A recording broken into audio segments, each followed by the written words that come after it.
రైతాంగం తీవ్రమైన ఇబ్బందుల్లో ఉన్న పరిస్థితిని చూస్తున్నాం. ముఖ్యంగా చూస్తే మా అనంతపూర్ జిల్లా లాంటి కరువు జిల్లాలో ఈరోజు హార్టికల్చర్ అనేది ఎక్కడా లేని విధంగా చాలా బాగా ఉంది అన్నమాట. ముఖ్యంగా కడప అనంతపూర్ జిల్లాలో పంటకు గిట్టుబాటు ధర లేని పరిస్థితి ఏర్పడుతుంది. అది ఏ పంట అయినా తీసుకున్నా కానీ అలాంటిది ఉంది. హార్టికల్చర్ ఒక 25% 30% ఉంటే మిగతాదంతా కూడా గ్రౌండ్ నట్ కానీ రెడ్ గ్రామ్ కానీ ఇలాంటి దానిల మీద ఎక్కువగా ఆధారపడి ఉంటారు. ముఖ్యంగా కోవిడ్ లాంటి సమయంలో చాలామంది కూడా సాఫ్ట్వేర్ ఉద్యోగులు ఊర్లలో ఉన్నప్పుడు వాళ్ళకున్న భూమిలో అది 5 ఎకరాలో 10 ఎకరాలో అప్పుడు ఇంటి దగ్గర ఉన్నామని చెప్పేసి ఉద్దేశంతో చాలా హార్టికల్చర్ కూడా ఎక్కువగా పెట్టుకోవడం జరిగింది. సరే, ఎందుకంటే ఆ రోజు ఉన్న రేట్లు కూడా పోయిన గవర్నమెంట్లో ఉన్న రేట్స్ కంపేర్ చేస్తే అది వేరుశెనగ కావచ్చు, కంది కావచ్చు, చీనీ కావచ్చు, అదేవిధంగా మామిడి కావచ్చు, అరటి కావచ్చు,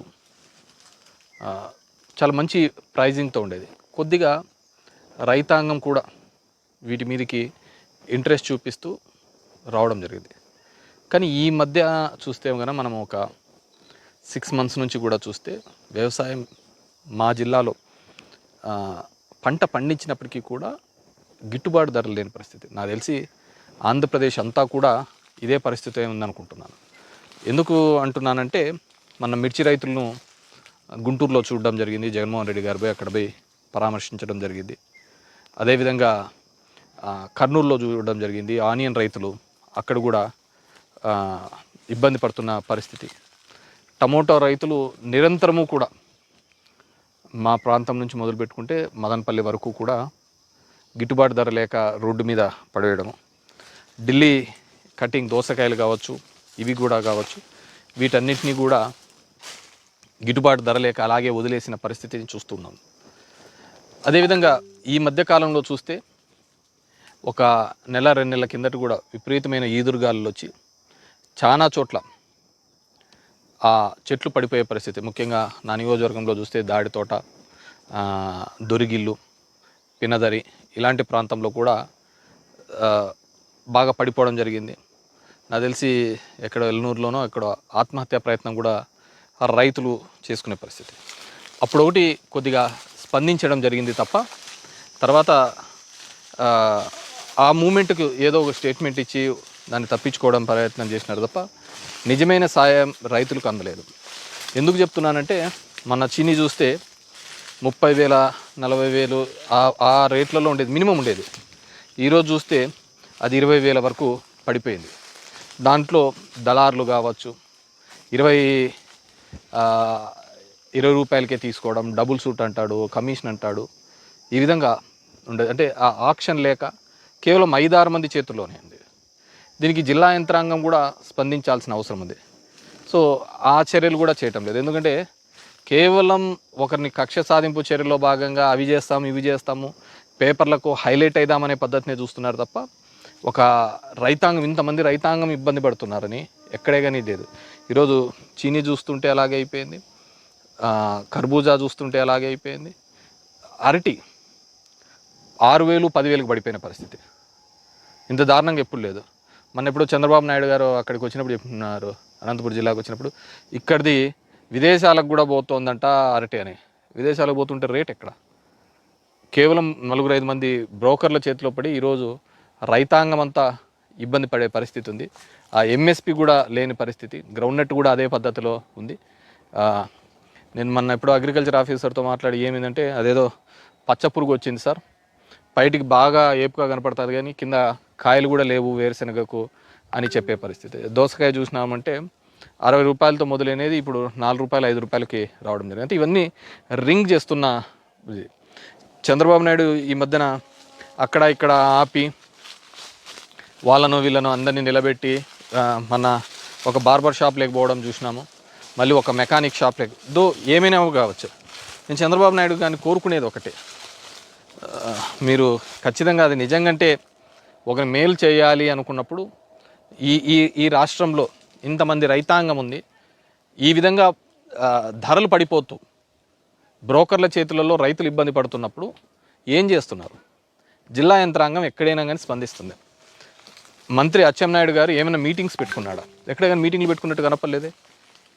ఇది ఖచ్చితంగా ఎంత ఇబ్బందులు పడుతున్నారో రైతులకు ఖచ్చితంగా వెళ్ళి తెలుసుకోండి.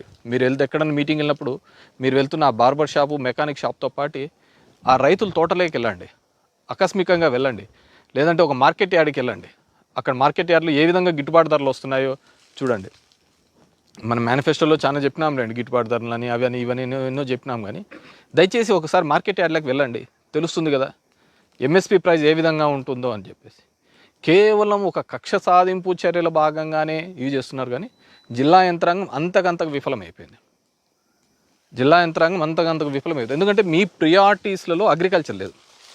మొదటి నుంచి కూడా మీ ప్రియారిటీస్లలో అగ్రికల్చర్. ఆ విధంగా అగ్రికల్చర్ ఉంటే ఒక రాజధాని కోసము మన ఒక 40 ఎకరాలు ఇంకొక 40 ఎకరాలు తీసుకొని అక్కడ పచ్చని భూములు, సరే రేట్లు వస్తున్నాయని ఇంకో విధంగా ఏదో విధంగా మనం మభ్య పెట్టచ్చు. కానీ మన తిండే ఫుడ్కు కూడా గిట్టుబాటు ధర లేకుంటే వ్యవసాయం పండించాల్సిన రైతు కూడా ఇబ్బంది పడే పరిస్థితి ఏర్పడుతుంది. దయచేసి ఈ ప్రభుత్వాన్ని నేను కోరుతున్నాను, రైతులు చాలా ఇబ్బందికరమైన పరిస్థితి ఉంది. దగ్గర నెలన్నర రైతాంది అరటి రైతులకు గాలులు వచ్చి పడిపోయిన పరిస్థితి. ఇంతవరకు వాటికి ఎంత ఇస్తారో ఏమి ఇస్తారో కూడా చెప్పలేని పరిస్థితి. ఎన్యూమరేషన్ ఎంత చేసినారో కూడా తెలియదు, ఎంతమంది రైతులు పోయినారో తెలియదు.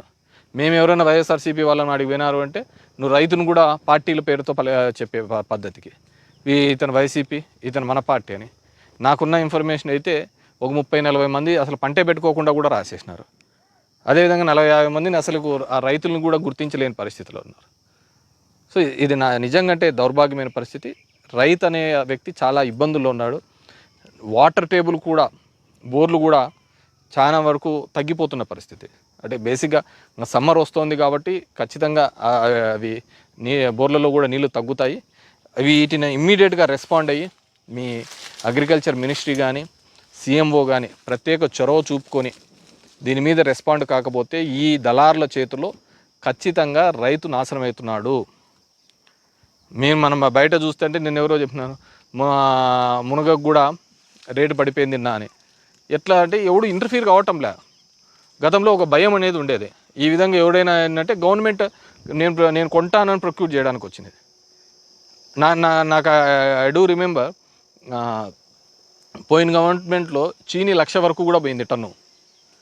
ఈరోజు ఏంది 15,000 20,000 వరకు ఉంది. దాన్ని దాటాలంటే కష్టమవుతుంది.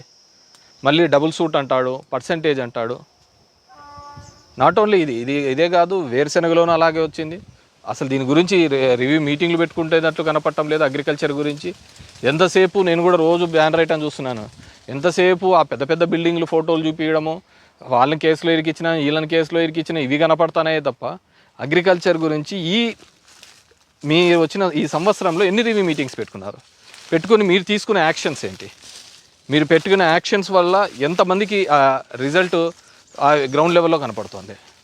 సో డెఫినెట్గా అయిపోయింది, సంవత్సరం కూడా అయిపోయింది. ఇప్పటికీ ఇంకా మీరు పొద్దున్న లేచినా నుంచి ప్రతిపక్షాల మీద ఏడుపు మానేసి ఖచ్చితంగా మీకు ఇంత మ్యాండేట్ ఇచ్చిన తర్వాత జనం దగ్గరికి వెళ్ళండి, మార్కెట్ యార్డ్స్ విజిట్ చేయండి.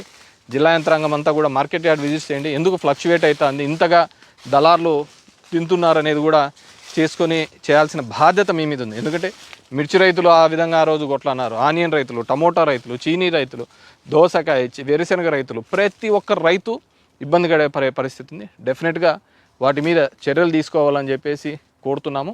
ఇట్లాగే గత ప్రభుత్వంలో అయితే ఇన్సూరెన్స్ కూడా ప్రభుత్వమే కట్టి ఆ ఇన్సూరెన్స్కు దానికి ఇది లేకుండా నష్టం జరిగిన నెల రోజుల లోపల ఆ నష్టాన్ని ఇచ్చే పద్ధతిలో గతంలో జరిగేది. అది అందరికీ తెలిసినది. కానీ వాటి విలువ అప్పుడు తెలియలేదు. ఎందుకంటే గవర్నమెంటే ఇన్సూరెన్స్ కట్టి గవర్నమెంటే ఇస్తున్న పరిస్థితి. ఈరోజు ఇన్సూరెన్స్ అందరి దగ్గర కూడా రైతుల దగ్గర నుంచే కట్టించుకునే పరిస్థితి ఏర్పడింది. ఈరోజు మామిడి చూసినాము అంటే మామిడికి విపరీతమైన లాస్, ఆ పూత